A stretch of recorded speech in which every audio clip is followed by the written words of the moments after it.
LPG cylinder के नीचे जो छेद होते हैं, क्या वो हवा पास करने के लिए हैं या आपकी जान बचाने के लिए? और टूथपेस्ट की ट्यूब के पीछे जो रंगीन निशान होते हैं, क्या उनका जुड़ाव आपकी हेल्थ से है? और स्मार्टफोन के चार्जिंग पोर्ट के पास ये छोटा सा छेद क्यों होता है? और कीबोर्ड पर सिर्फ F और J कीज पर ही उभार क्यों होता है, बाकियों पर क्यों नहीं? और सबसे मजेदार बात, आपके वायर्ड ईयरफोन्स की एक तार छोटी और दूसरी लंबी क्यों होती है? जवाब है लेकिन वीडियो के एंड में। तो अब तक जिसे आप नजरअंदाज कर रहे थे वो आज आपकी नजरें और सोच दोनों बदल देगा। तो वीडियो शुरू करते हैं। नंबर 1, हम सबके घर में एलपीजी सिलेंडर तो होता ही है, लेकिन क्या आपने उसके नीचे लगे गोल स्टैंड पर ध्यान दिया है? और उस स्टैंड में जो छोटे छोटे छेद होते हैं वो क्यों बनाए जाते हैं? दरअसल जब सिलेंडर लंबे समय तक जमीन पर रखा रहता है तो उसके नीचे नमी या पानी जमा हो सकता है। अगर ये नमी अंदर फंस जाए तो सिलेंडर में जंग लगने का खतरा होता है, लेकिन इन छेदों की वजह से हवा अंदर बाहर होती रहती है, जिससे नीचे नमी नहीं रुकती और सिलेंडर सुरक्षित रहता है। और सिर्फ इतना ही नहीं, अगर कभी सिलेंडर के नीचे से हल्की सी गैस लीक हो रही हो तो ये छेद उस गैस को बाहर निकलने का रास्ता देते हैं, मतलब स्टैंड में गैस जमा नहीं होती और ब्लास्ट या दबाव बढ़ने का खतरा भी कम हो जाता है।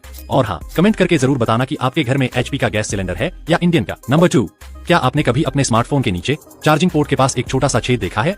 बहुत से लोग सोचते हैं कि ये डिजाइन का हिस्सा है, लेकिन असल में इसका काम बहुत खास है। ये छोटा होल नॉइज कैंसलेशन माइक्रोफोन होता है। जब आप फोन पर बात कर रहे होते हैं और आपके आसपास शोर हो जैसे ट्रैफिक, हवा या लोगों की आवाज, तो ये माइक उस शोर को पकड़ता है और फोन उसे कम कर देता है। इससे सामने वाला आपकी आवाज साफ साफ सुन पाता है, भले ही आप शोर वाली जगह पर हो। ये छोटा सा माइक आपके कॉलिंग अनुभव को बेहतर बनाता है और यही स्मार्टफोन की स्मार्टनेस है। तो अगली बार जब आप भीड़ में फोन पर बात कर रहे हो और सामने वाला कहे कि तुम्हारी आवाज साफ आ रही है, तो समझ जाइए ये उसी छोटे से छेद का कमाल है।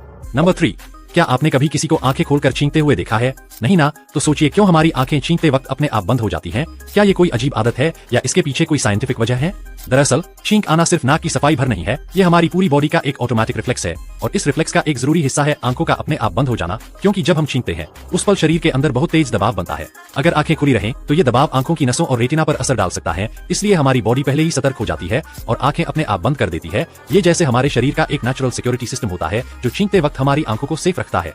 नंबर 4, 1969 में जब इंसान पहली बार चांद पर गए तो उन्होंने चांद की जमीन पर अपने पैर के निशान छोड़े। अब सवाल ये है, क्या इतने साल बाद भी वो निशान वही हैं? जी हाँ, आज भी वो निशान वहीं के वहीं हैं, क्योंकि चांद पर हमारी धरती जैसी चीजें नहीं होती, वहाँ हवा नहीं चलती, बारिश नहीं होती और नहीं मिट्टी उड़ती है। इसलिए जो भी निशान एक बार बन जाए वो सालों साल वैसा ही रहता है। मतलब नील आर्मस्ट्रांग ने जो निशान 1969 में छोड़े थे वो आज भी वैसा ही है।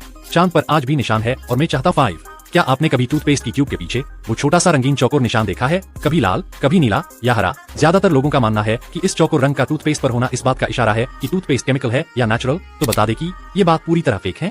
असल में वो रंग कोई हेल्थ सीक्रेट नहीं, बल्कि मशीन के लिए सिग्नल होता है। पैकिंग मशीन जब ट्यूब भरती है तो उसे पता चलना चाहिए कि कहां से ट्यूब काटनी और सील करनी है। वो कलर कोड बस इसी काम आता है। इसका आपकी टूथपेस्ट की क्वालिटी, इंग्रेडिएंट्स या आपकी सेहत से कोई लेना देना नहीं है। तो अगली बार जब कोई व्हाट्सएप वाला बोले भाई काले निशान वाला टूथपेस्ट मत लेना, वो जहर है, तो बस हंसिए और कहिए भाई तू मशीन नहीं इंसान है। तो बेफिक्र रहिए और टूथपेस्ट का रंग नहीं बल्कि ब्रशिंग सही रखिए। असली फैक्ट्स तो अभी बाकी हैं।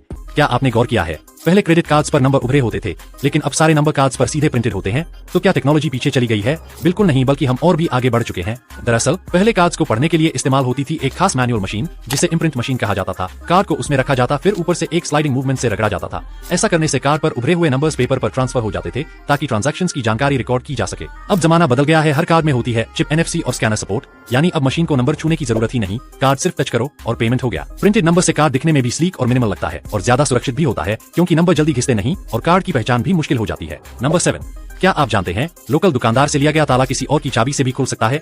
जी हाँ, कुछ सस्ते लोकल ब्रांड वाले ताले ऐसे बनाए जाते हैं कि उनमें एक जैसी चाबियां चलती हैं। इसे कहा जाता है कीड अलाइक लॉक्स, यानी एक चाबी से कई ताले खुल सकते हैं। इससे कंपनियों को ताले बनाना आसान और सस्ता पड़ता है, लेकिन सुरक्षा की बलि चढ़ जाती है। अब सोचिए, अगर आपके पास जो चाबी है किसी चोर के पास वैसी ही कोई चाबी आ जाए तो वो आपके घर का ताला खोल सकता है बिना तोड़े, बिना आवाज किए। यही बात चोर जानते हैं, लेकिन आम लोग नहीं। तो अगली बार जब आप ताला खरीदे तो सिर्फ सस्ते दाम की तरफ मत देखिए, वरना चोर होंगे करोड़पति और आप होंगे रोडपति। नंबर 8, क्या आपने कभी कीबोर्ड पर F और J कीज पर बने ये छोटे से उभरे हुए निशान देखे हैं? क्या ये सिर्फ डिजाइन का हिस्सा हैं? बिल्कुल नहीं। असल में ये छोटे छोटे उभार आपके टाइपिंग के गेम को प्रो लेवल तक ले जाने के लिए होते हैं। जब आप टच टाइपिंग यानी बिना देखे टाइप करते हैं तो आपकी दोनों हाथों की इंडेक्स फिंगर्स F और J कीज पर टिकती हैं, जिससे आपकी उंगलियां कीबोर्ड पर सही जगह रहती हैं और बिना देखे भी आप तेज और सटीक टाइप कर सकते हैं। यही वजह है कि सिर्फ इन 2 कीज पर उभार होता है, ताकि आप सिर्फ स्पर्श से ही उन्हें पहचान सकें।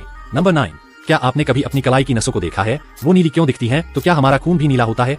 नहीं, ये एक बहुत बड़ी गलतफहमी है। इंसानों का खून हमेशा लाल ही होता है, चाहे वो शरीर के अंदर हो या बाहर। तो फिर नसें नीली क्यों दिखती हैं? ये एक ऑप्टिकल इल्यूजन है। जब रोशनी हमारी स्किन पर पड़ती है तो उसकी कुछ वेवलेंथ स्किन में घुसती हैं और कुछ रिफ्लेक्ट होकर हमारी आंखों तक पहुंचती हैं। नीली रोशनी की वेवलेंथ छोटी होती है तो वो ज्यादा बिखरती है, इसी वजह से नसें नीली नजर आती हैं। नंबर 10, आपने कभी ध्यान दिया है जब भी आप वायर्ड ईयरफोन्स लगाते हैं तो एक साइड की तार छोटी होती है और दूसरी साइड की लंबी। ज्यादातर लोग इसे डिजाइन की गलती या लागत बचाने का तरीका मानते हैं, लेकिन लेकिन सच्चाई इससे कहीं ज्यादा शॉकिंग है। असल में ये डिजाइन 90s के एक खास सबकल्चर से आया है और इसका सीधा कनेक्शन है जापान के ट्रेन सिस्टम से। 1990 के दशक में वॉकमैन और MP3 प्लेयर का जमाना था। लोग मेट्रो या बस में सफर करते वक्त ईयरफोन्स लगाकर म्यूजिक सुनते थे, लेकिन एक बड़ी दिक्कत थी, ईयरफोन का वायर बार बार गर्दन के सामने से होकर उलझ जाता था और अगर आपने जरा भी झटका दिया तो पूरा ईयरफोन कान से गिर जाता। फिर जापानी इंजीनियरों ने एसिमेट्रिकल डिजाइन के रूप में इसका हल निकाला, एक वायर को छोटी और दूसरी वायर को लंबी करके, ताकि आप छोटी वाली वायर अपने नजदीकी कान में लगाएं और लंबी वाली वायर गर्दन के पीछे से ले जाकर दूसरे कान में, और दोनों वायर सीधा म्यूजिक प्लेयर से कनेक्ट हो जाएं। इस डिजाइन को कहा गया नेक केबल स्टाइल, और इसका फायदा ये था कि जब आप ईयरफोन कान से निकालें तो वो सीधा गले में लटक जाए और ना गिरे ना ही उलझे। लेकिन ट्विस्ट अभी बाकी है, ये डिजाइन सिर्फ सुविधा के लिए नहीं था, ये एक स्टेटमेंट बन चुका था। जापान में अगर कोई नेक केबल स्टाइल में ईयरफोन लगाकर मेट्रो में खड़ा होता था तो वो एक सिग्नल देता था, मैं किसी से बात नहीं करना चाहता, मैं अपनी दुनिया में हूँ। धीरे धीरे ये पूरी दुनिया में फैल गया। वॉकमैन से लेकर आईपॉड कंपनियां तक इसी असिमेट्रिकल डिजाइन को अपनाने लगी। यानी ये एक सोची समझी तकनीक थी, कोई गलती नहीं। कमेंट करके बताओ तुम्हें कितने सवालों का जवाब पहले से पता था।